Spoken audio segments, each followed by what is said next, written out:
कहानी जो एक कविता के रूप में व्यक्त की गई है, वो कोई कविता नहीं है, बल्कि एक सच्ची घटना है। ठंड का मौसम था, सुबह का समय था, ठंड भी अपने चरम सीमा पर थी। मैं आज जब सुबह कॉलेज जा रहा था तो मैंने एक बूढ़े आदमी को देखा जो कि ठंड से ठिठुरकर रोड पर एक किनारे कांप रहा था। उस बूढ़े आदमी के आंखों में भी सिर्फ आंसू ही था, न पहनने के लिए कपड़े, न कंबल। उसके पास कुछ भी नहीं था। मैं वह थोड़ी देर रुका और उस आदमी से उसके इस हालात के बारे में पूछा तो उसके जवाब सुनकर मेरी आंखों में आंसू आ गया और मैं वहां से कॉलेज चला गया। उस बूढ़े आदमी की बातों को मैं एक कविता के रूप में बताने जा रहा हूँ। एक बार पढ़िएगा जरूर, आप भी जाने कि आज के बेटों की सोच किस तरह हो गई है। आज फिर से इंसानियत को मरते देखा है। जब एक बूढ़े बाप को ठंड में रोड पर ठिठुरते देखा है। न जाने कैसे छोड़ देते हैं लोग अपने माँ बाप को। आज फिर एक जिंदगी को बेदर्दी से मरते देखा है। उसकी आंखों में आंसू थे, चेहरे पर एक चाहत थी। इतनी मुश्किल में भी उसके चेहरे पर एक छोटी सी मुस्कुराहट थी। बहुत बुरा लग रहा था मुझे, ना जाने क्यों मन में एक बेचैनी थी।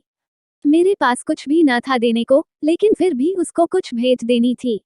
आखिरकार मैंने उससे पूछ ही लिया, बाबा तू यहाँ इतनी ठंड में क्यों लेटा है, अपने घर क्यों नहीं जाता। उसके आंखों में आंसू आ गए, प्यार की झलक भी दिख रही थी। वह बोला, बेटा तेरे जैसे ही मेरा भी एक बेटा है, जिसको मैंने पलकों पर बिठाया था। प्यार तो खुद से भी ज्यादा किया था उसको, क्योंकि उसके ऊपर से उठा उसके माँ का जो साया था। मैं बाप होकर उसको एक माँ का भी प्यार दिया। शायद कुछ इसी कारण से उसने मुझे आज घर से निकाल दिया। ना सोचा था मैंने कि कभी ऐसी भी घड़ी आएगी, जो बेटी अपने माँ बाप से दूर आई है, आज वही मुझे घर से निकलवाएगी।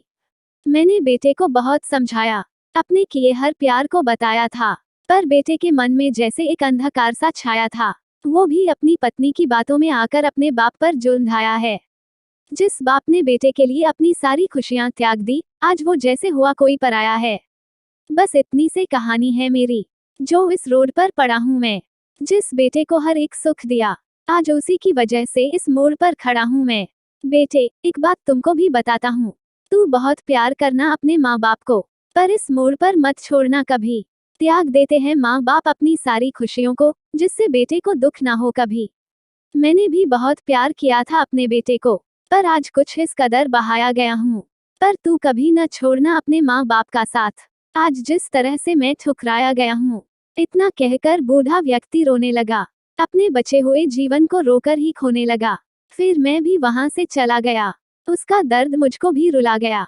इतनी समझ तो नहीं है मुझ में कहीं मैं समझाऊं, पर फिर भी एक बात कहना चाहता हूँ हर बेटे को, मत छोड़ कभी उस माँ बाप को बेसहारा, जिसने तेरे लिए अपने हर सुख को खोया है। माँ बाप तो वो सूरज हैं जिसने खुद आग में जलकर तेरे जीवन के हर अंधकार को धोया है।